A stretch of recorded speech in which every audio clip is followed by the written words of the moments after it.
everyone, my name is Choi, and with my group members John and Kaylyn, today we're going to discuss the research that we did for our marketing research project on introducing vegan and more healthier option into Popeyes. Let's get started with the overview of the project. First, we began with a situational analysis, followed by problem and opportunity. We developed research questions. We have hypothesis, have data analysis. We have results for the data analysis, and then we have the recommendation. Let's get started with the situational analysis. We first began by looking at their target market. Currently, they have an ethically diverse market that is mostly marketed towards African Americans, people that are digitally savvy, and people that range from ages 18 to 24, 35 to 54 as well. We looked at their market share. Currently, they have a 10% chicken fast food market share. The market value is valued at $25.6 billion. Their top competitors are going to be KFC, Chick-fil-A, Jollibee, Bojangles, McDonald's, Burger King, and many more. We conducted a SWOT analysis. The strengths are affordable menu pricing.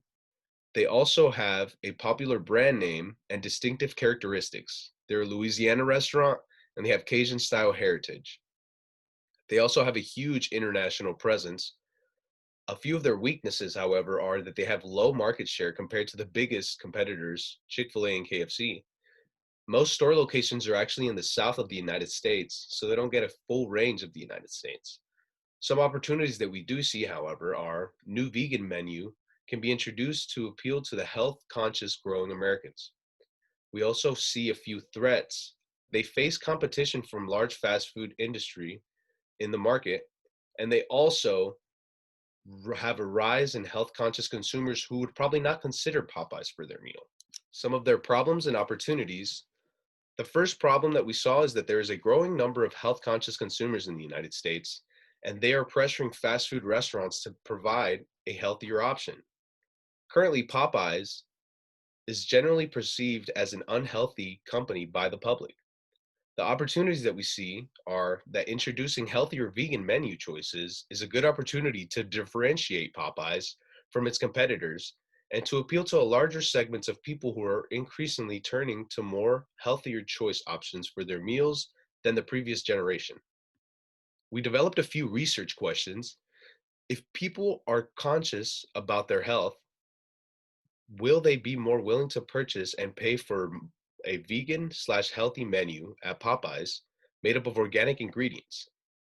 How does promotion on social media affect the purchase behavior of consumers? If people already eat frequently, more than 2 times a month at Popeyes, will they not demand the healthier/vegan products? How would perception of vegan menu in fast food restaurants affect purchase behavior of the vegan menu? Does gender play a role in the likeliness of purchase of a vegan menu? Here we have our alternative hypothesis and our null hypothesis. The first one is, if the new vegan/healthy menu is made of organic ingredients, it will have a positive effect on purchase behavior. The null hypothesis being, if the new vegan/healthy menu is made up of organic ingredients, it will not have an effect on purchase behavior. Our second one is, if the new vegan/healthy menu is made up of organic ingredients, it will have a positive effect on the willingness to pay. If the new vegan/healthy menu is made up of organic ingredients, it will not have an effect on the willingness to pay. The third alternative hypothesis is consumers that eat at Popeyes more than 2 times a month will affect demand of healthier/vegan menu. Consumers that eat at Popeyes more than 2 times a month will not affect demand of healthier vegan menu. Promotion of a new vegan/healthier menus in social media will have a positive effect on the purchasing behavior.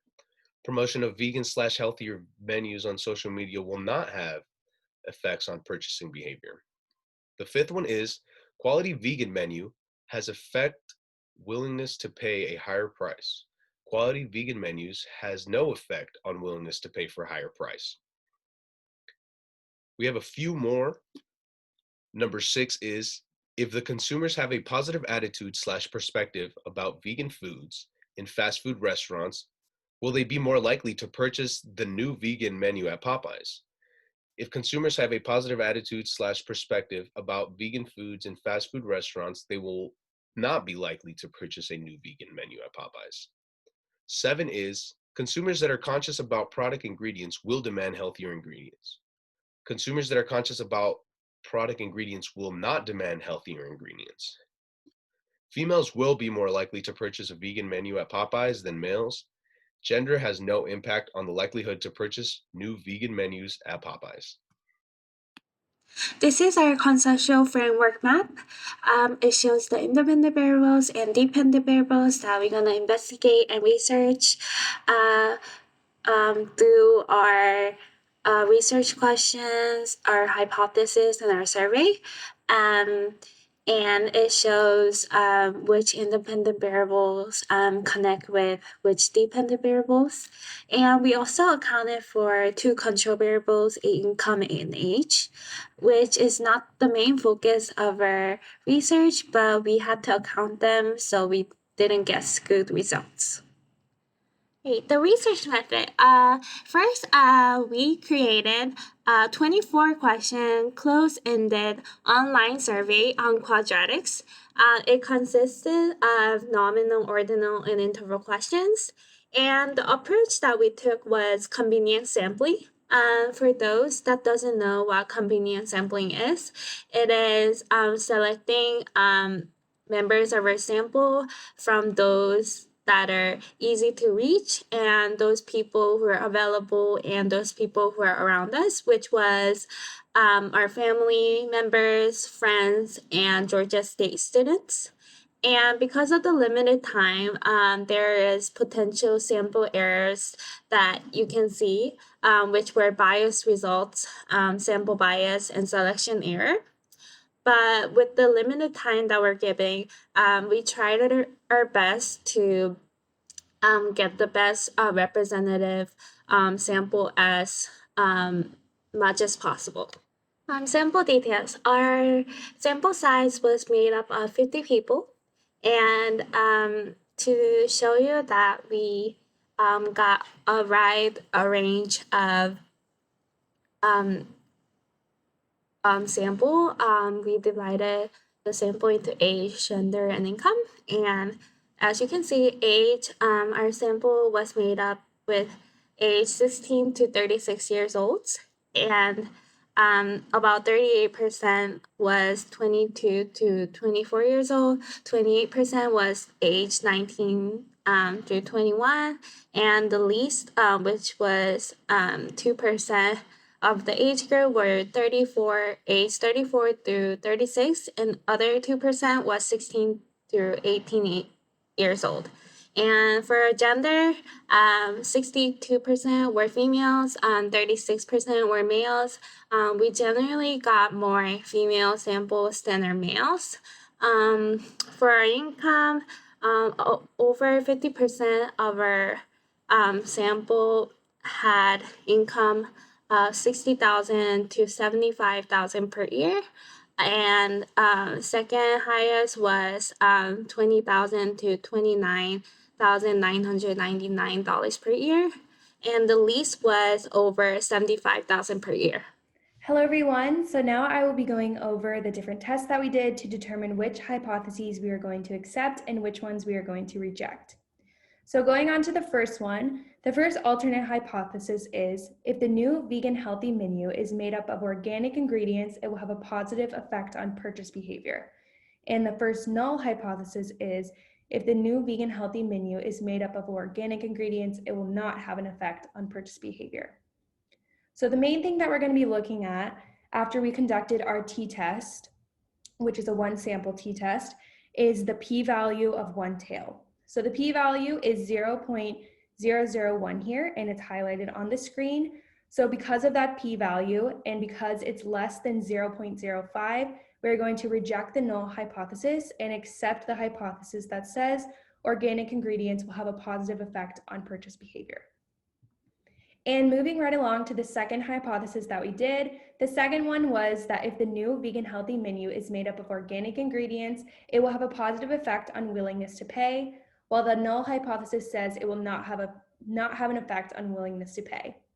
So looking at the p-value again, it's going to be 0.068, which is highlighted on the screen. So the p-value is greater than 0.05.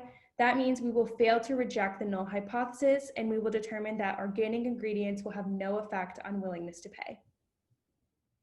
When looking at the third hypothesis, we can see that the first alternate hypothesis says that consumers that eat at Popeyes more than 2 times a month will affect demand of healthier/vegan menu. And the null hypothesis is that consumers that eat at Popeyes more than 2 times a month will not have an effect on demand of a healthier vegan menu. So for this one, we did a chi-square test, and the value that we got there was 0.1454996. So after we got that value, the p-value is greater than 0.05, so we will fail to reject the null hypothesis. So we've determined that the frequency of use more than 2 times will have no effect on demand. And for the fourth hypothesis, we did a 1 sample t-test again. And the alternate hypothesis of number 4 is promotion of new vegan healthier menus in social media will have a positive effect on purchase behavior. And then the null hypothesis says that promotion of new vegan healthier menu in social media will not have an effect on purchase behavior. So the p-value that we're going to be looking at is going to be the 1 tail, and it's going to be 0.311. So the p-value is greater than 0.05, so we will also fail to reject the null hypothesis. So that means that social media promotion will have no effect on purchasing behavior. So for the fifth hypothesis, we did another 1 sample t-test, and the alternate hypothesis number 5 says that quality vegan menus will have an effect on willingness to pay a higher price, while the null hypothesis says that quality vegan menus will have no effect on willingness to pay a higher price. So we're going to be looking at the p2 tail value here, and that value is 0.118. So the p-value is greater than 0.05. That means we're going to fail to reject the null hypothesis. That means that quality vegan menus will have no effect on willingness to pay a higher price. Moving on to the sixth hypothesis, the alternate hypothesis says that if the consumers have a positive attitude or perspective about vegan foods in fast food restaurants, they will be more likely to purchase the new vegan menu items at Popeyes, while the null hypothesis says that if the consumers have a positive attitude or perspective about vegan foods in fast food restaurants, they will not be likely to purchase the new vegan menu items at Popeyes. So for this one, we conducted an independent sample t-test, and the value that we're going to be looking at is the p-value 1 tail, which was 0.001. So the p-value is less than 0.05, so we are going to reject the null hypothesis, and we're going to conclude that a positive perspective about vegan foods in fast food restaurants will have a positive effect on purchase behavior.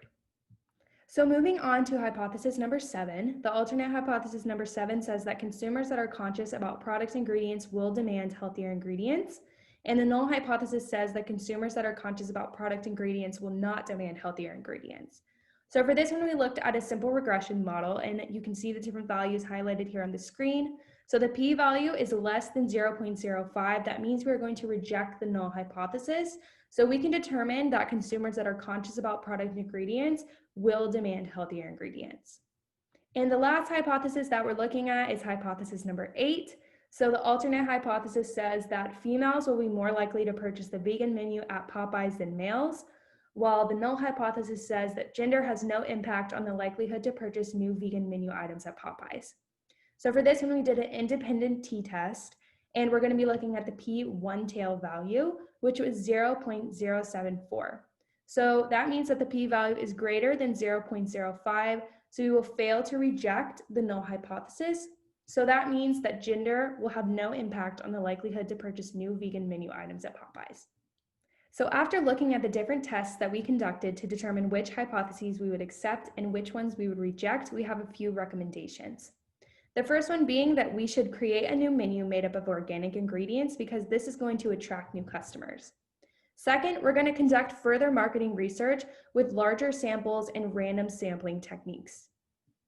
Next, we're going to target consumers who already have a positive perspective about vegan foods in fast food restaurants.